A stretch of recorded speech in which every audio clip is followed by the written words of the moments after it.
This is one of my playpens or sandlots. These are the material modification rules for debt. These are the rules that are used to determine if something loses its grandfathered status. And these rules have actually been around for a very long time. They were written in '91 and finalized in 1993. And I wrote extensively about these rules back when the regulations came out. I testified before the IRS on these regulations in the 90s. And they've always mattered. If you asked a tax lawyer to give you an opinion, did this event affect whether my debt was modified? If you had asked them that back in the 90s, they would have read this rule and studied it. But not, and what did we do in operations? Dana alluded to it earlier. I think it's inferred in some of the earlier discussions. People use simplifying assumptions. They say, if something happens, I'm going to assume it's non-taxable unless somebody hits me over the head, okay? This is the actual rule. It's always been here. And so now, to understand whether something is grandfather eligible and to understand whether a corporate action causes it to no longer be grandfathered is now very important because of these rules. And so tax information that's needed to say, on the prior slide, is it a debt instrument at all? Maybe it's not debt. Maybe it's, maybe the security is really a derivative, or maybe it's really a stock, okay? And then, did this event affect it and cause it to lose its grandfathered status?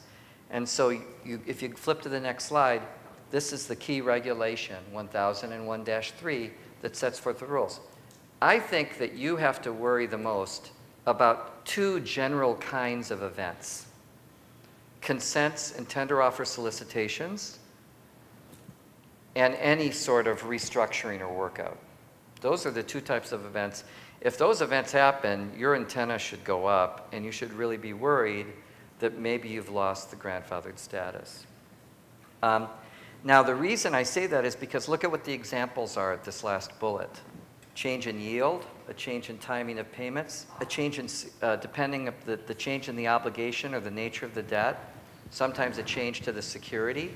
Those are all the sorts of things that consent and tender offers ask you and your customers to agree to.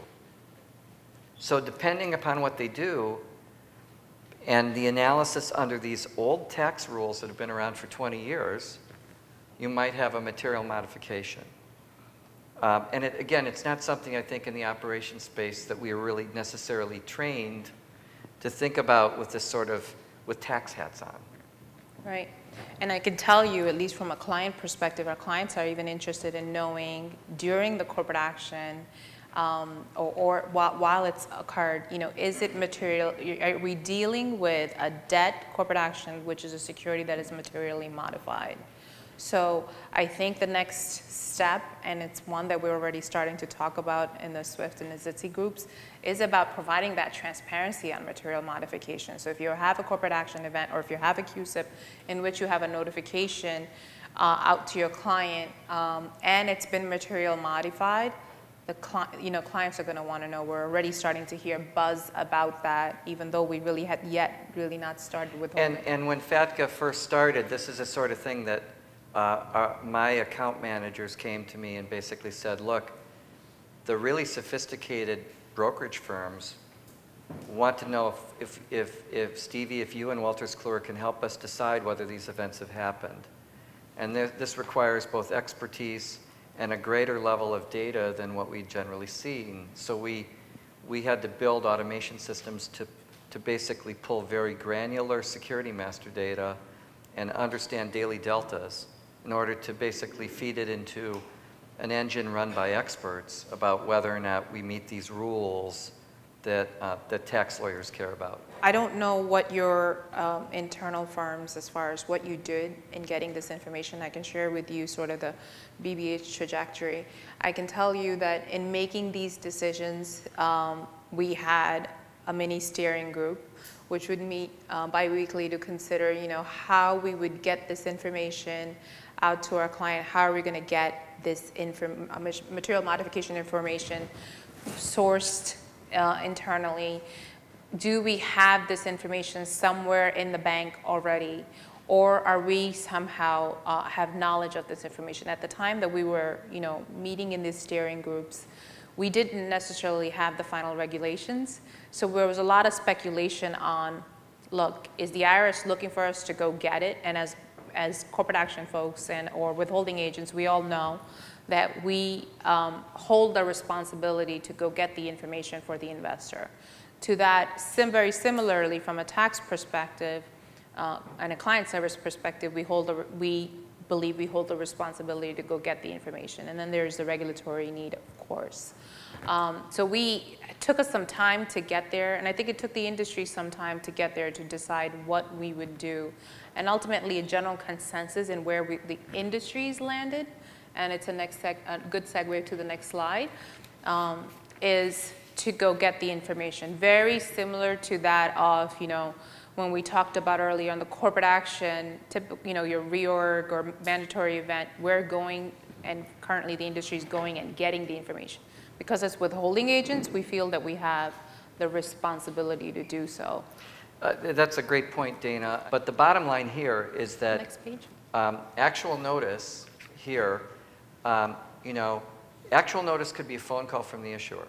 Actual notice could be you have a smart tax person and they see it and they go, this is obviously a problem. There's a court case from the 1960s that actually deals with the concept of what does notice mean in the context of a fiduciary. And there are concerns that under that standard in that federal case that you have sort of an affirmative duty. It's not like you just sit back and wait till somebody hits you over the head and says, this is clearly a material modification. It's lost its grandfathering. You have a burden. I've had that happen. Yeah, yeah. But anyway, but these are just some things that we thought about. They're really discussion points, I think, for you.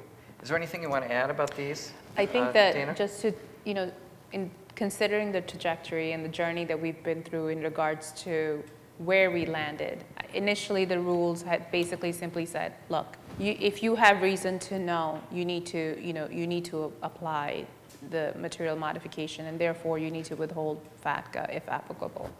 And then we as an industry went and said, you need to give us clarity. I mean, you need to push the issuers to give us this information.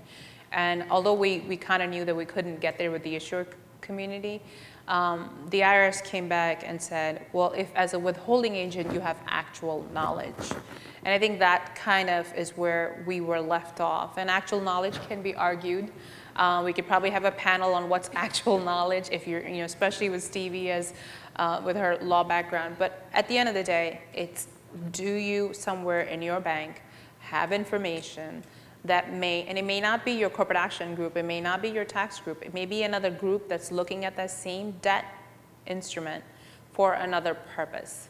It may be an investment group, it may be a wealth management group that might be looking at it. So that could be considered actual knowledge. So ultimately, our perspective was, we're going to go get the information. We're going to be proactive.